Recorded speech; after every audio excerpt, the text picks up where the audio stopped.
ನಮಸ್ಕಾರ. ರಾಶಿ ಭವಿಷ್ಯಕ್ಕೆ ಹೋಗೋದಕ್ಕಿಂತ ಮುಂಚೆ ಕೆಲವು ವಿಚಾರಗಳ ಬಗ್ಗೆ ಮಾತಾಡೋಣ. ಮೊದಲನೇದಾಗಿ ಬಂದು ಆ ನಿಜವಾದ ಜ್ಯೋತಿಷಿ ಯಾರು ಅನ್ನೋದ್ರ ಬಗ್ಗೆ. ಯಾಕೆಂದ್ರೆ ಜ್ಯೋತಿಷ್ಯದ ಬಗ್ಗೆ ಜನ ತಿಳ್ಕೊಬೇಕಾಗತ್ತೆ. ಈಗ ನೀವೊಂದು ಡೇಟ್ ಆಫ್ ಬರ್ತ್ ಟೈಮ್ನ ಕೊಟ್ಟಾಗ ಒಂದೇ ಡೇಟ್ ಅಲ್ಲಿ ನೂರಾರು ಜನ, ಲಕ್ಷಾಂತರ ಜನ ಹುಟ್ಟಿರ್ತಾರೆ. ಒಂದೇ ರಾಶಿಯಲ್ಲಿ ಸಾವಿರಾರು ಜನ, ಲಕ್ಷಾಂತರ ಜನ ಹುಟ್ಟಿರ್ತಾರೆ. ನಿಮ್ಮ ವೈಯಕ್ತಿಕ ಜೀವನದಲ್ಲಿ ನಡೆಯೋ ಘಟನೆಗಳನ್ನ ತಿಳ್ಕೊಬೇಕು ಅಂದ್ರೆ ಆ ವ್ಯಕ್ತಿ ನಿಮ್ಮ ಲಗ್ನ ಯಾವ್ದಂತ ಫಸ್ಟ್ ತಿಳ್ಕೊಬೇಕು. ಲಗ್ನ ಎಲ್ಲಾದ್ರೂ ಪರ್ಫೆಕ್ಟ್ ಇರಲ್ಲ. ಯಾಕೆಂದ್ರೆ ನಾವು ಹುಟ್ಟಿರುವಂತ ಬರ್ತ್ ಟೈಮ್ ನ ಮಿಸ್ಟೇಕ್ ಆಗಿ ಬರ್ಕೊಂಡಿರ್ತಾರೆ ನಮ್ಮ ತಂದೆ ತಾಯಿಗಳು. ಹಾಗಾಗಿ ಆ ಲಗ್ನ ಯಾವ್ದಂತ ಫಸ್ಟ್ ಕಂಡುಹಿಡಿದು ನಿಮ್ಮ ಜೀವನದಲ್ಲಿ ಹಿಂದೆ ನಡೆದಿರೋ ಘಟನೆಗಳನ್ನ ಅದಕ್ಕೆ ಮ್ಯಾಚ್ ಮಾಡಿ ನೋಡ್ಬೇಕು. ಅವಾಗ ಆ ಲಗ್ನ ಯಾವ್ದಂತ ಗೊತ್ತಾಗುತ್ತೆ. ಆ ಲಗ್ನದಿಂದ ನಿಮ್ಮ ಭವಿಷ್ಯವನ್ನು ಕೂಡ ಆತ ಹೇಳ್ತಾನೆ ಅಂತ ಹೇಳ್ಬೋದು. ಗ್ರಹಗಳ ಬಗ್ಗೆ ಗಂಟೆಗಟ್ಟಲೆ ಮಾತಾಡೋದು, ನಂಬರ್ಗಳ ಬಗ್ಗೆ ಮಾತಾಡೋದು, ಜೆಮ್ ಸ್ಟೋನ್ಸ್ ಬಗ್ಗೆ ಮಾತಾಡೋದು, ಈ ಪೂಜೆಗಳ ಬಗ್ಗೆ ಮಾತಾಡೋದು, ಇದು ಯಾವುದು ಕೂಡ ಜ್ಯೋತಿಷ್ಯ ಅಲ್ಲ. ಜ್ಯೋತಿಷ್ಯದ ಬಗ್ಗೆ ನೀವು ಯಾವುದೇ ಸಿಸ್ಟಮ್ನ ಅಪ್ಲೈ ಮಾಡಿರಿ, ನನಗೆ ಜೀವನದಲ್ಲಿ ನಡೆದಿರುವಂತಹ ಘಟನೆಗಳನ್ನ ಫಸ್ಟ್ ಹೇಳಿ ಅಂತ ಕೇಳಿ. ಯಾವುದೇ ಜ್ಯೋತಿಷ್ಯ ಆಗಿರಲಿ. ಯಾಕೆಂದ್ರೆ ಅವ್ರು ನಿಮ್ಮ ಭೂತಕಾಲದಲ್ಲಿ ನಡೆದಿರೋದನ್ನ ಹೇಳಿದ್ರೆ ಭವಿಷ್ಯವನ್ನ ಹೇಳ್ತಾರೆ ಅಂತ ನಂಬಬಹುದು. ಒಂದು. ಎರಡನೇದಾಗಿ ಬಂದು ಪರಿಹಾರಗಳನ್ನ ಸೂಚಿಸುವಾಗ ಬೃಹತ್ಪರಾಶರ ಹೋರಾಶಾಸ್ತ್ರದಲ್ಲಿರುವಂತಹ ಬಹಳ ಸಿಂಪಲ್ ರೆಮಿಡೀಸ್. ಋಷಿಗಳು ಯಾವತ್ತೂ ಕೂಡ ಕಾಸ್ಟ್ಲಿ ರೆಮಿಡೀಸ್ ನ ಹೇಳಿಲ್ಲ. ಮಂತ್ರ ಜಪಗಳು, ದಾನಗಳನ್ನ ಬಗ್ಗೆ ಮಾತಾಡಿದ್ದಾರೆ. ಅದನ್ನ ಸೂಚಿಸಬೇಕು. ಎರಡು ವಿಚಾರದಲ್ಲಿ ನಿಜವಾದ ಜ್ಯೋತಿಷ್ಯನ ನೀವು ಕಂಡುಹಿಡಬಹುದು. ಮೂರನೇ ವಿಚಾರ ಬಂದಾಗ ಡೇಟ್ ಆಫ್ ಬರ್ತ್ ಇಲ್ಲ ಸರ್ ನನ್ನ ಹತ್ರ ಅಂತ ಹೇಳ್ತಾರೆ ಕೆಲವರು. ಅದಕ್ಕೆ ನಷ್ಟ ಜಾತಕಂ ಅನ್ನೋ ಕಾನ್ಸೆಪ್ಟ್ ಇದೆ, ಅದನ್ನ ಅಪ್ಲೈ ಮಾಡಬಹುದು. ಹಾಗೇನೆ ಹಸ್ತ ಸಾಮುದ್ರಿಕ ಇರುವಂತ ರೇಖೆಗಳು, ಇದರಲ್ಲಿ ನಾಡಿ ಜ್ಯೋತಿಷ್ಯ, ಚೈನೀಸ್ ಪಾಮಿಸ್ಟ್ರಿ ಇದೆ, ವೆಸ್ಟರ್ನ್ ಪಾಮಿಸ್ಟ್ರಿ ಇದೆ. ಸೊ ಯಾವ್ದು ಬೇಕಾದ್ರೂ ಕೂಡ ಅಪ್ಲೈ ಮಾಡಿ ಕೆಲವು ಘಟನೆಗಳನ್ನ ಹೇಳಿ ನಿಮ್ಮ ವಿಚಾರವನ್ನ, ನಿಮ್ಮ ಭವಿಷ್ಯವನ್ನ, ಕೆಲವು ಲಿಮಿಟೇಷನ್ ಇದೆ ಹಸ್ತ ಸಾಮುದ್ರಿಕ, ಅದನ್ನ ಹೇಳ್ಬೋದು.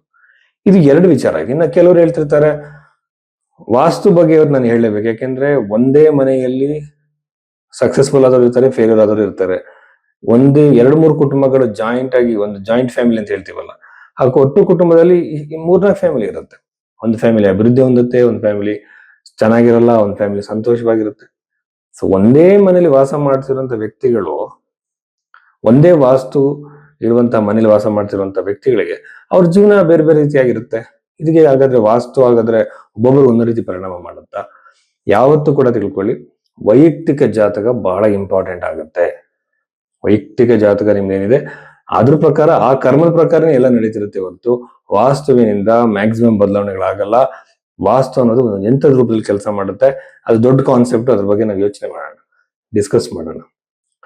ಇನ್ನೊಂದು ರೀಸೆಂಟ್ ಆಗಿ ಒಂದು ಆಡ್ ನೋಡಿದೆ, ಜ್ಯೋತಿಷ್ಯನ 2 ದಿನದಲ್ಲಿ ಕಲಿಬಹುದು ಅಂತ ಹೇಳಿ ತುಂಬಾ ಜನಗಳು ಜ್ಯೋತಿಷರುಗಳನ್ನ ಹುಟ್ಟು ಹಾಕ್ತಾ ಇದ್ದಾರೆ. 2 ದಿನದಲ್ಲಿ ಕಲಿಯೋಕೆ ಸಾಧ್ಯ ಇಲ್ಲ. ಏನಂತಂದ್ರೆ ಜ್ಯೋತಿಷ್ಯವನ್ನ ಕಲಿಯೋದಕ್ಕೂ ನಮ್ಮ ಜಾತಕದಲ್ಲಿ ಕೆಲವು ಕಾಂಬಿನೇಷನ್ಸ್ ಇರಬೇಕು. ಅಂದ್ರೆ ಎಲ್ರು ಜ್ಯೋತಿಷ್ಯವನ್ನ ಕಲಿಯೋಕ್ಕಾಗಲ್ಲ. ಈಗ ಒಬ್ಬ ಡಾಕ್ಟರ್ ಆಗಿರ್ಬೋದು, ಒಬ್ಬ ಇಂಜಿನಿಯರ್ ಆಗಿರ್ಬೋದು, ಒಬ್ಬ ಮ್ಯೂಸಿಷಿಯನ್ ಆಗಿರ್ಬೋದು, ಅವರಿಗೆ ಸಂಸ್ಕಾರಗಳಿರ್ಬೇಕಾಗತ್ತೆ. ಅಂದ್ರೆ ಆ ಒಂದು ನ್ಯಾಚುರಲ್ ಕಾಲಿಂಗ್ ಅಂತ ನಾವೇನ್ ಹೇಳ್ತೀವಿ, ಅದಿಲ್ಲ ಅಂದ್ರೆ ಕಲಿಯೋಕೆ ಸಾಧ್ಯ ಆಗಲ್ಲ. ಸೊ ಹಾಗಾಗಿ ಅದನ್ನು ಕೂಡ ನಂಬಿ ಮೋಸ ಹೋಗ್ಬೇಡಿ. ಸೊ ಇಷ್ಟೆಲ್ಲ ವಿಚಾರಗಳಿದೆ. ಸಿಂಹ ರಾಶಿ 2026 ಏಪ್ರಿಲ್ 12ನೇ ತಾರೀಕಿನ ನಂತರದಲ್ಲಿ ಸಿಂಹ ರಾಶಿಯಲ್ಲಿ ಜನಿಸಿದಂತವರಿಗೆ ಇರುವಂತಹ ರಾಶಿಯ ಫಲವೇನು ಅಂತ ನೋಡೋದಾದ್ರೆ, ಮಂತ್ರೇಶ್ವರ ರಚಿತ ಫಲದೀಪಿಕ ಗ್ರಂಥದಲ್ಲಿರುವಂತಹ ಪ್ರಿನ್ಸಿಪಲ್ಸ್ ನಾನು ಅಪ್ಲೈ ಮಾಡಿ ಹೇಳ್ತಾ ಇದ್ದೀನಿ. ರಾಶಿಯಲ್ಲಿರುವಂತಹ ಕೇತು ಗ್ರಹ ಕುಟುಂಬವನ್ನ ಹಾಳು ಮಾಡುವಂತಹ, ನೆಮ್ಮದಿ ಕೆಡಿಸುವಂತಹ, ಗಂಡ ಹೆಂಡತಿಯನ್ನು ದೂರ ಮಾಡುವಂತಹ, ವಿಭಿನ್ನವಾಗಿರುವಂತಹ, ವಿಚಿತ್ರವಾಗಿರುವಂತಹ ಸಣ್ಣ ಪುಟ್ಟ ಸಮಸ್ಯೆ ವಿಚಾರಗಳಿಗೆ ಗಂಡ ಹೆಂಡತಿ ಮಧ್ಯೆ ವಿರಸ ಉಂಟಾಗುವಂತಹ ಸಾಧ್ಯತೆಗಳು ಈ ಒಂದು ಸಿಂಹರಾಶಿ ಹುಡುದಂತವ್ರು. ಹಂಗಂತೇಳಿ ವೈಯಕ್ತಿಕ ಜಾತಕದಲ್ಲಿ ಒಳ್ಳೆಯ ದಶಾ ಪೀರಿಯಡ್ ನಡೆದಿದೆ, ಏನು ಅಫ್ಲಿಕ್ಷನ್ ಇಲ್ಲ ಅಂದ್ರೆ ಅಲ್ಲಿ ಸಮಸ್ಯೆಯ ತೀವ್ರತೆ ಕಡಿಮೆ ಆಗೋದು ಹೊರತು ಆ ಟೆಂಡೆನ್ಸೀಸ್, ಆ ಲಕ್ಷಣಗಳು ಕಾಣಿಸುತ್ತೆ ಸ್ವಲ್ಪನಾದ್ರೂ ಕೂಡ. ವೈಯಕ್ತಿಕ ಜಾತಕದಲ್ಲಿ ನಾವು ಹೋದಾಗ ಏನ್ ಮಾಡ್ತೀವಿ, ಇಂಡಿವಿಜುವಲ್ ಹಾರೋಸ್ಕೋಪ್ ಇರುವಂತ ದಶ, ಅಂತರ್ದಶ, ಪ್ರತ್ಯಂತರದಶ, ಪ್ರಾಣದಶವರೆಗೂ ಹೋಗ್ತೀವಿ. ಸೊ ಅಲ್ಲಿ ಏನಾಗುತ್ತೆ, ಕ್ಲಿಯರ್ ಕನ್ಫರ್ಮ್ ಆಗುತ್ತೆ ಯಾವ ಇಂಟೆನ್ಸಿಟಿಯಲ್ಲಿ, ಯಾವ ಪ್ರಮಾಣದಲ್ಲಿ ಸಮಸ್ಯೆ ಬರ್ತಾ ಇದೆ, ಗೋಚರವಾಗ್ತಿದೆ ಅಂತ ಗೊತ್ತಾಗುತ್ತೆ. ನಾವು ರಾಶಿಯಲ್ಲಿ ನೋಡುವಾಗ ಏನಾಗುತ್ತೆ, just it's A kind of ಒಂದು ಬ್ಲಿಂಕ್ ಅಂತ ಹೇಳ್ಬೋದು, ಅಲ್ಲಿ ಬಂದು ಹೋಗುತ್ತೆ ಕ್ಷಣಾರ್ಥದಲ್ಲಿ. ಆ ತರ ಸಮಸ್ಯೆನೂ ಆಗಿರ್ಬೋದು. ಅವರವರ ವೈಯಕ್ತಿಕ ಜಾತಕಕ್ಕೆ ಸಂಬಂಧಪಟ್ಟಂತೆ ನಾನು ಹೇಳುವಂಥದ್ದು ಪ್ರಮಾಣದಲ್ಲಿ ಹೆಚ್ಚು ಕಡಿಮೆ ಇರುತ್ತೆ. ನೋಡಿ, ಯಾವಾಗಲೂ ಜಾತಕದ ಹೊಂದಾಣಿಕೆ ಚೆನ್ನಾಗಿ ಮಾಡಿಸ್ಬೇಕು. ಕಣಕುಟ ಸಾಲವಳಿ, ಮನುಷ್ಯಗಳ ಪ್ರಾಣಿಗಳಂತ ತಲೆ ಕೆಡ್ಸ್ಕೋಬೇಡಿ. ಫಸ್ಟ್ ಬಂದು ಆರೋಗ್ಯ, ಮೆಂಟಲ್, ಫಿಸಿಕಲ್. ಮೆಂಟಲಿ ತುಂಬಾ ಇಶ್ಯೂಸ್ ಇರುವಂತವ್ರು ಇದ್ದಾರೆ. ಈಗ ಸ್ಕಿಜೋಫ್ರೇನಿಯಾ ಅಂತಿದೆ, ಆಂಗ್ಸೈಟಿ ಡಿಸಾರ್ಡರ್ಸ್ ಅಲ್ಲಿ ತುಂಬಾ ತರ ಇದೆ, ಬೈಪೋಲರ್ ಡಿಸಾರ್ಡರ್ ಅಂತ ಹೇಳ್ತಾರೆ, ಸೈಕಲಾಜಿಕಲ್ ಇಶ್ಯೂಸ್. ಇವೆಲ್ಲ ಒಬ್ಬರು ಡಾಕ್ಟರ್ ಬಹಳ ಚೆನ್ನಾಗಿ ಡಯಾಗ್ನೋಸ್ ಮಾಡ್ತಾರೆ. ಈ ತರ ಸಿವಿಯರ್ ಮೆಂಟಲ್ ಇಶ್ಯೂಸ್ ಇಲ್ಲದೆ ಇದ್ರು ಸಹ ವಿಪರೀತ ಕೋಪ, ಆಮೇಲೆ ವಿಪರೀತವಾಗಿರುವಂತಹ ಸೈಕಲಾಜಿಕಲ್ ಆಗಿ ಈಗೋಯಿಸ್ಟಿಕ್ ಪರ್ಸನಾಲಿಟಿ ಇರ್ಬೋದು, ಅನುಮಾನ ಸ್ವಭಾವ, ಇದನ್ನೆಲ್ಲ ನಾವು ಕಂಡುಹಿಡಿಯಬಹುದು ಜಾತಕದಲ್ಲಿ. ಸೈಂಟಿಫಿಕ್ ಮ್ಯಾಚ್ ಮೇಕಿಂಗ್ ಭೈರವಿ ಆಸ್ಟ್ರೋದಲ್ಲಿ ಮಾತ್ರ ನಿಮಗೆ ಅವೈಲಬಲ್ ಇದೆ. ಆ ರೀತಿ ನೀವು ಮಾಡಿಸ್ಕೊಂಡಾಗ ನಿಮ್ಮ ಮ್ಯಾರಿಟಲ್ ಲೈಫ್ ಅಲ್ಲಿ ಇರುವಂತಹ ಸಮಸ್ಯೆಗಳು ಮೊದಲೇ ಬಗೆಹರಿಸ್ಕೊಳ್ಬಹುದು. ವಿವಾಹ ಬಾಳಿಕೆನೂ ಬರುತ್ತೆ. ಆ ರೀತಿ ಮಾಡಿಸ್ಕೋಬಹುದು. ಅಷ್ಟಮದಲ್ಲಿರುವ ಗ್ರಹಗಳು ನೋಡಿದ್ರೆ ನಿಮಗೆ ಪೂರ್ವಾರಿತ ಸ್ವತ್ತು ಸಿಗುವಂತ ಸಾಧ್ಯತೆ ಅತಿ ಹೆಚ್ಚಾಗಿದೆ. ಸರ್, ತುಂಬಾ ದಿನಗಳಿಂದ ಪ್ರಯತ್ನ ಮಾಡ್ತಿದ್ದೀನಿ, ಇದು ಯಾರ ಕೈಯಲ್ಲೂ ಇದೆ ಪ್ರಾಪರ್ಟಿ, ನನಗೆ ಬರ್ತಾ ಇಲ್ಲ, ದೊಡ್ಡಪ್ಪ, ಚಿಕ್ಕಪ್ಪ, ಮಾವ ಯಾರೋ ಈ ಪ್ರಾಪರ್ಟಿ ನಿಮ್ ಕೈ ಸೇರುವ ಸಾಧ್ಯತೆ ಇದೆ. ಕಾನೂನು ಪ್ರಕಾರನಾಗಿರ್ಬೋದು, ಹಾಗೇನಾದ್ರೂ ಆಗಿರ್ಬೋದು, ನಿಮ್ಗೆ ಕೈ ಸೇರುತ್ತೆ. ರಾಶ್ಯಾಧಿಪತಿ ಆಗಿರುವಂತ ಸೂರ್ಯ ಅಷ್ಟಮಕ್ಕೆ ಹೋಗೋದು ಆರೋಗ್ಯದಲ್ಲಿ ಸಮಸ್ಯೆಗಳನ್ನು ಕೊಡ್ತಾನೆ.